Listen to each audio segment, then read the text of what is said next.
pessoal, vamos aí começar a unidade 1 da disciplina de Fisicoquímica, onde iremos falar sobre as soluções e as propriedades coligativas.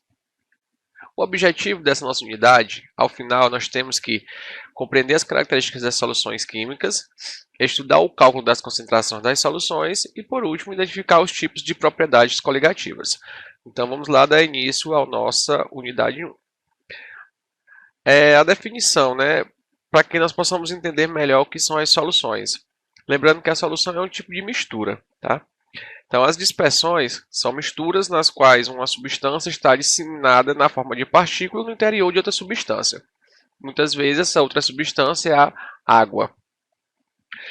E para classificarmos as soluções, nós temos que ter ideia do tamanho médio das partículas que estão dispersas, ou seja, daquele sólido que foi misturado ao líquido, né?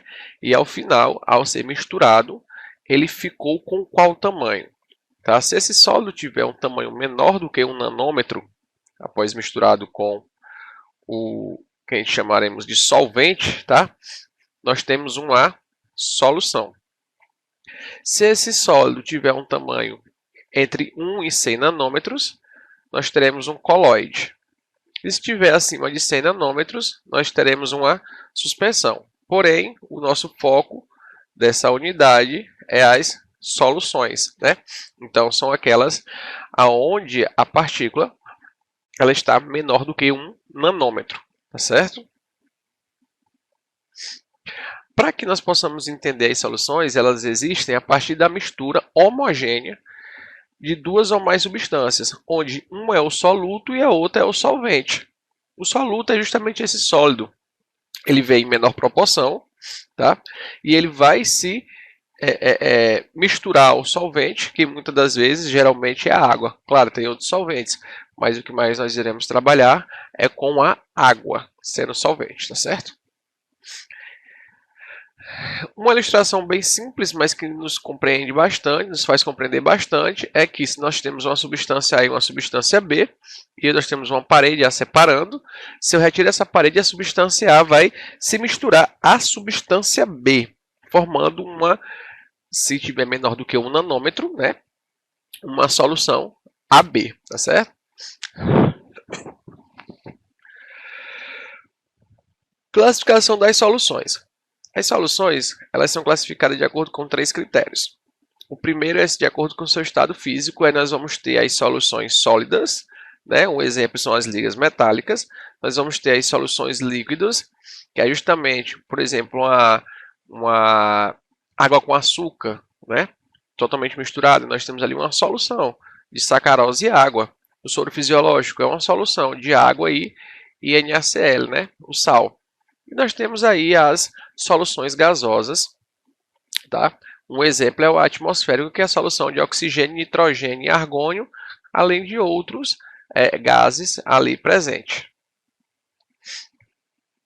O segundo critério é a natureza da solução, né? Aí nós temos dois tipos de solução, nós temos a solução molecular e a solução iônica. A solução molecular se dá quando o meu soluto são moléculas, né? São formados por ligações covalentes, vamos dizer assim. Um exemplo é a glicose aí, né, que ela está presente sacarose, que ela está presente no açúcar, e aí ela forma uma solução molecular quando dissolvido em água. Já as soluções iônicas, elas são formadas por compostos oriundos de ligação iônica. O exemplo, cloreto de sódio.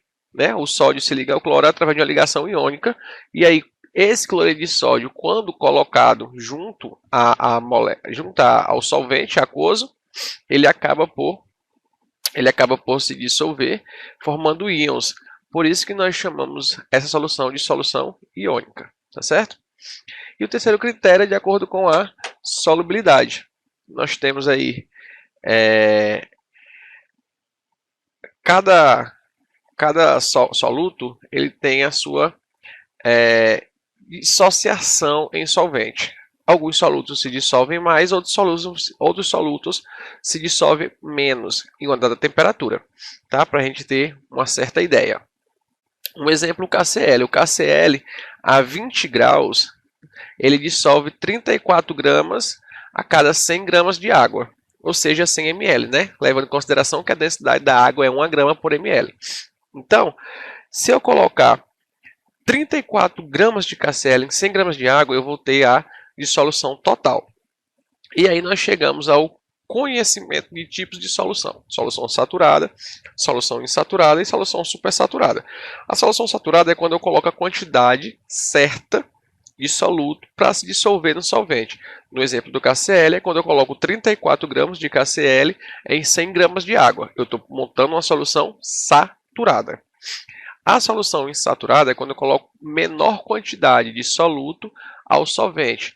Um exemplo, se eu colocar apenas 30 gramas de KCl, né, a 100 gramas de água, eu estou colocando menos do que é dissolvido, saturado, né, que é 34. Então eu tenho uma solução insaturada. Agora, se eu coloco 36 gramas de KCl em 100 gramas de água, eu vou ter uma solução supersaturada, se ela estiver em constante movimento, ou eu vou ter uma solução de corpo de fundo, saturada com corpo de fundo, se ela estiver parada. Por quê? Porque só vai dissolver as 34 gramas.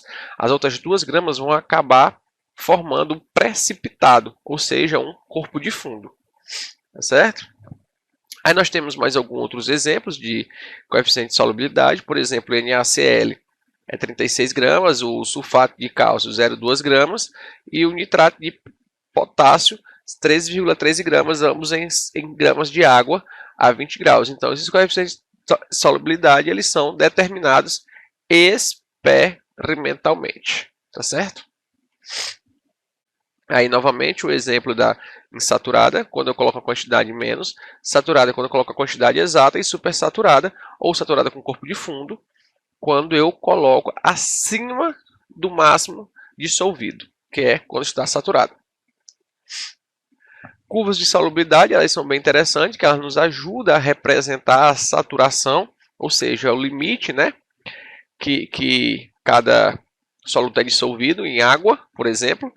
Quando eu estou na linha, eu tenho uma solução saturada. Abaixo da linha eu tenho soluções insaturadas, né, como está aqui. E acima da linha eu tenho soluções supersaturadas. E vocês observem que, de acordo com essa substância aí, que no caso é o nitrato de potássio, ele aumenta a sua solubilidade quando se aumenta a temperatura. Isso é muito comum nos sais, não todos. Vai ter sais que vai ser ao contrário. Quanto maior a temperatura, menor é a solubilidade. Mas para esse aí, por exemplo, quanto maior a temperatura, maior é a solubilidade. Por isso nós temos uma curva ascendente. Expressões de concentração. As soluções elas são expressas de acordo com as suas concentrações, tá certo? E aí nós vamos ter várias expressões de concentração, mas a inicial é aí a porcentagem. Por exemplo, vocês já devem ter visto um soro fisiológico, ele tem 0,9%.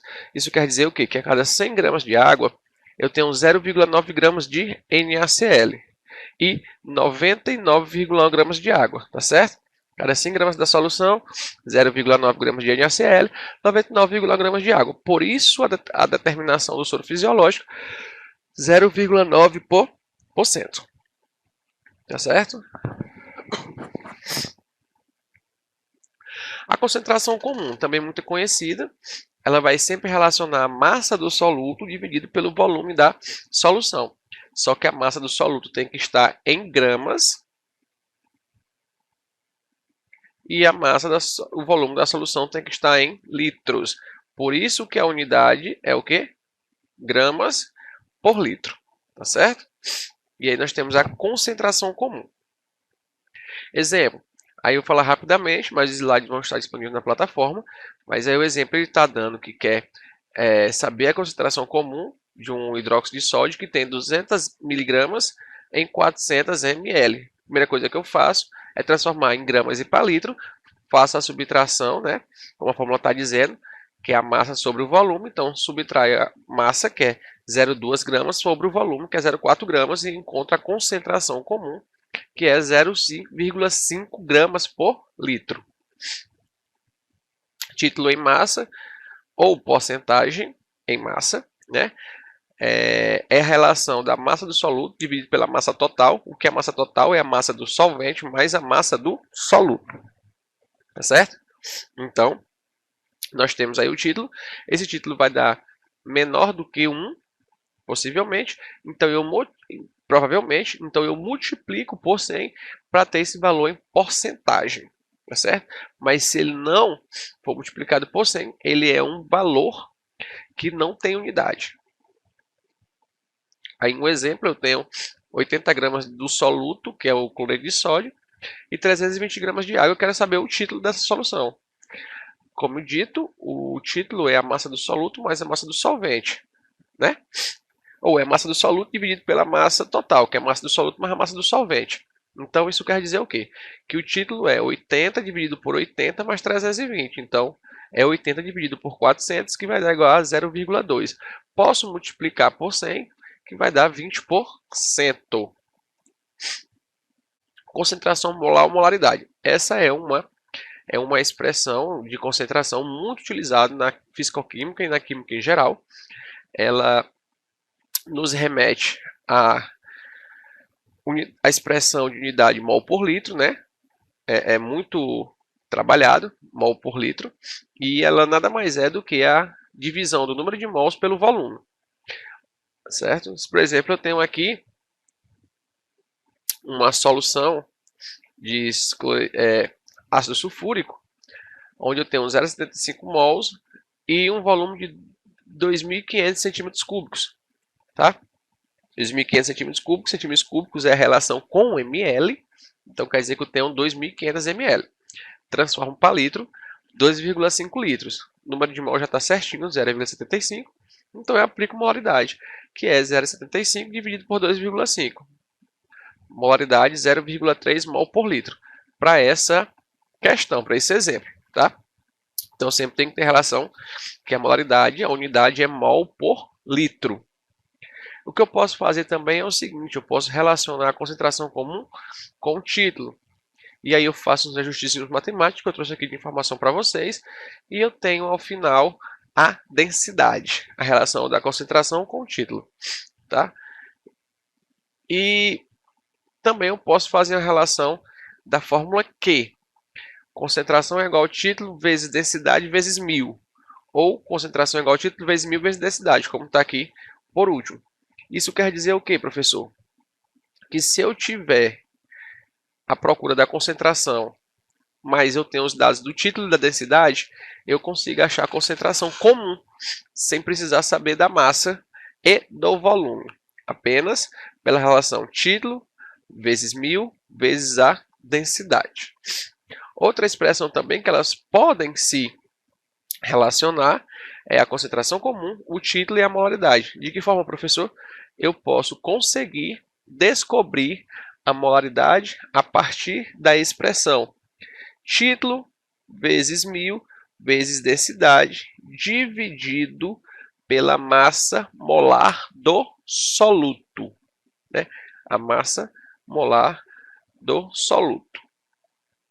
Molaridade é igual ao título vezes 1000 vezes densidade dividido pela massa molar do soluto. Aí nós temos um exemplo aí que nós temos o título do HCl, nós temos a massa do ácido, massa molar do ácido, que é 36,5, e nós temos a densidade, que é de 1,2 gramas por ml. Faço aí a relação, como eu falei, apliquei para vocês, título vezes 1000 vezes densidade dividido pela massa molar do soluto, eu tenho por final que a molaridade do HCl nessas condições é 12 mol por litro, ou o emisão ou molar, tá? Essas unidades são aceitas. Diluição. O que é diluição? Diluição quer dizer que é quando eu tenho uma solução original de uma concentração maior e eu quero ela com concentração menor. Por exemplo, eu posso ter uma solução de HCl 12 mol por litro, mas eu quero no final apenas 2 mol por litro. Então, eu vou fazer uma diluição dessa solução. E essa diluição ela se dá da seguinte maneira. Com a adição de solvente. Né? E aí eu tenho que a molaridade inicial vezes o volume inicial, que a gente chama, é igual a molaridade final vezes o volume final. ou molaridade vezes o volume é igual a molaridade linha vezes o volume linha, tá certo? Então, isso aí, eu tenho a diluição. Aí nós temos também mais um exemplo, que tem 750 ml de água destilada a 250 ml de uma solução 0,5 mol de HCl, com a molaridade da solução formada. Então, ele quer aumentar em 750 ml a quantidade de água presente na solução, que antes já tinha 250. Então, o volume final foi para 1 litro, né? 750 mais 250 ficou 1000 ml. 1000 ml é a mesma coisa que 1 litro. Então, faça o ajustezinho, molaridade inicial vezes volume inicial, é igual a molaridade final vezes volume final. Inicialmente eu tinha uma molaridade de 0,5, um volume de 0,25 litros, tá? Convertendo 250 ml para litros fica 0,25. É igual à molaridade final, que é o que eu quero saber, vezes o volume final, que é 750 ml mais 250 ml, dá 1000 ml. Só que é em litro, então fica 1 litro. Logo, faça aí todos os ajustes matemáticos, isola a molaridade final, porque eu quero descobrir ela, e eu vejo que a molaridade final é de 0,125 mol por litro. Então, observem que ela caiu de 0,5 mol por litro para 0,125 após adicionar 750 ml de água, tá certo? Então, pessoal, aqui foi uma rápida explanação sobre soluções. Nos nossos encontros presenciais nós vamos ver melhor, tá? Assim como também iremos ver com mais detalhe as propriedades coligativas, mas que daqui eu já posso estar falando algumas coisinhas. Como, por exemplo, as propriedades coligativas é a mudança das propriedades físicas da matéria após a adição de soluto à substância pura. Tá? A adição de um determinado soluto à substância pura. Aí nós temos a tonoscopia. Tonoscopia é o aumento da pressão de vapor após a adição de uma substância pura. O soluto a uma substância pura, por exemplo, a pressão de vapor da água é 17,5 milímetros de mercúrio a 20 graus. Se eu adicionar glicose a essa água, eu vou ter que ela baixou para 15 milímetros de mercúrio a 20 graus, tá certo? Por quê? Porque o soluto influenciou na pressão máxima de vapor dessa substância. Aí nós temos aí graficamente, né, o solvente puro ele sempre terá uma pressão máxima de vapor maior do que uma solução, e nós chamamos isso de efeito tonoscópico, esse abaixamento da pressão máxima de vapor. A ebulioscopia é a temperatura de ebulição, né, a variação da temperatura de ebulição, quando se adiciona um soluto a um solvente puro, né, a uma substância pura. Por exemplo, a água ela tem uma temperatura de ebulição, se ela for uma água pura, é em 100 graus, né, e ao adicionar glicose, esse aumento de temperatura vai ocorrer. Tá? E graficamente isso sempre mostra que a temperatura de ebulição do líquido puro sempre será menor do que a temperatura de ebulição da solução. E a crioscopia é a temperatura de congelamento da água, por exemplo. A água pura é em torno de 0 graus. Se eu adiciono a glicose, essa temperatura será abaixo de 0 graus, né? Porque ocorreu o efeito crioscópico. Tá? E nós temos também novamente o gráfico mostrando que a adição de um soluto a um solvente puro ocorre a diminuição da temperatura de congelamento. E por último é a pressão osmótica. Né? A osmose nada mais é do que a passagem a partir da membrana semipermeável do solvente do meio menos concentrado para o meio mais concentrado. E a pressão osmótica nada mais é do que a medida, né, dessa passagem do solvente do menos concentrado para o mais concentrado. Então, ela é a pressão externa que deve ser aplicada em uma solução mais concentrada para evitar a sua diluição por meio de uma membrana semipermeável.